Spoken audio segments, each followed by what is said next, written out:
Bismillahirrahmanirrahim. Today we will focus on the life of Prophet Saleh alayhi salatu wasalam. He is the fifth in the chronology of the prophets. We have already discussed Adam alayhi salatu wasalam, Idris alayhi salatu wasalam, Nuh alayhi salatu wasalam, and Hud alayhi salatu wasalam. Saleh alayhi salatu wasalam was sent to the people of Thamud. How big that community was, we have no historical record for that. But what is known according to the verses of the Quran, and there are at least 39 verses in the Quran that talk about Saleh alayhi salatu wasalam. Well, what is interesting in this particular story is that the Quran is emphasizing something that probably would become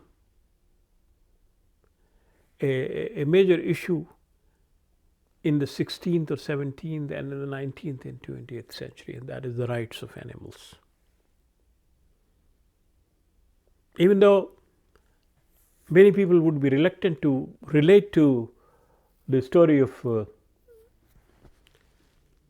Saleh alayhi salatu wasalam with animal rights, but the Quran mentions that the people of Thamud were asked not to touch the she-camel, who was given the rights to drink water from the main source of water, and who were told not to hurt and harm that creation.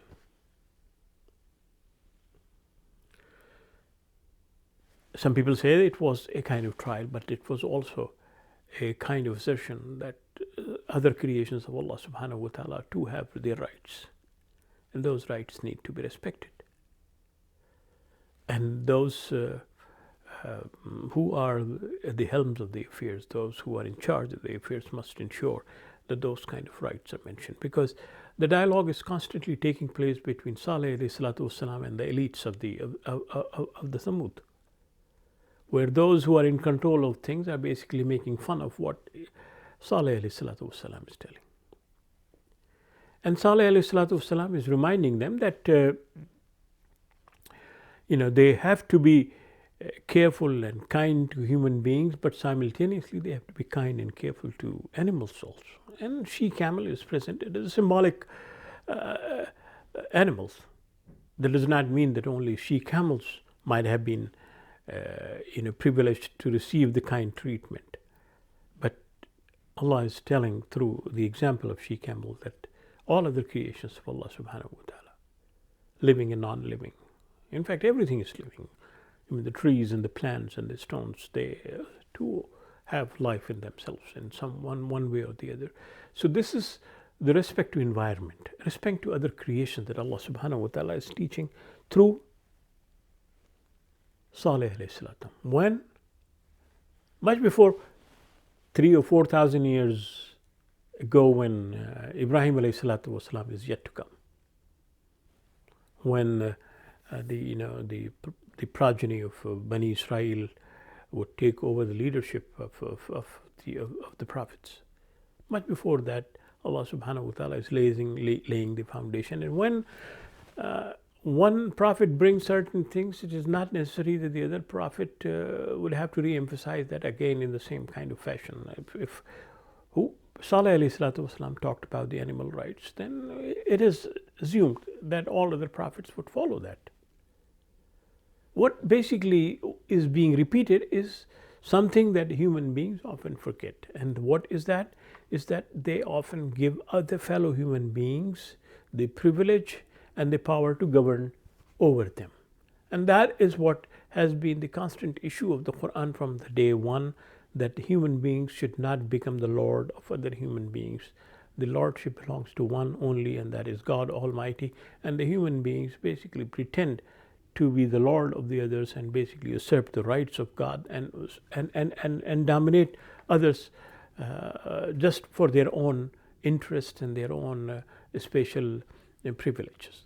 So it is in this particular context that the Saleh alayhi salatu wasalam is being tasked to ask people to respect the animal rights, ask them to focus on believing in the oneness of Allah subhanahu wa ta'ala. And when those people did not listen to him, they cut the she camel into pieces.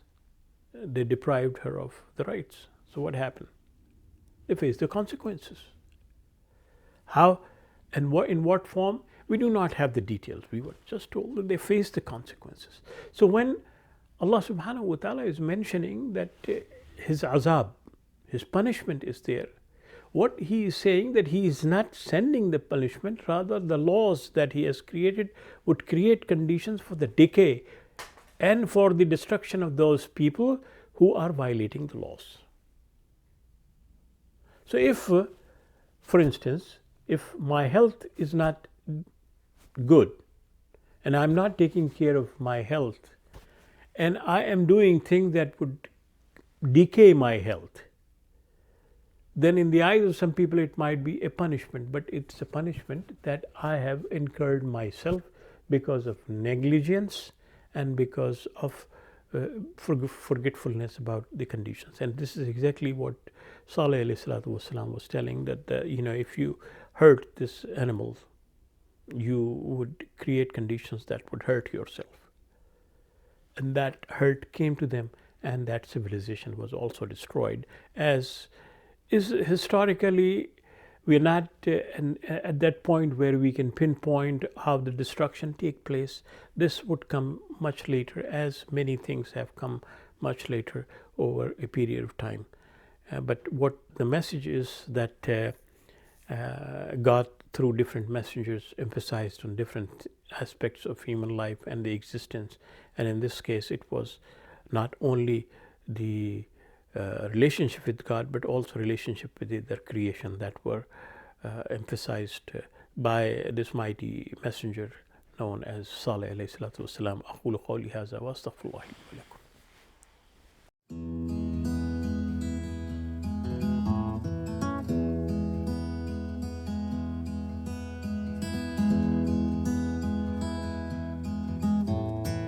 We hope you enjoyed the video. Please subscribe to our channel.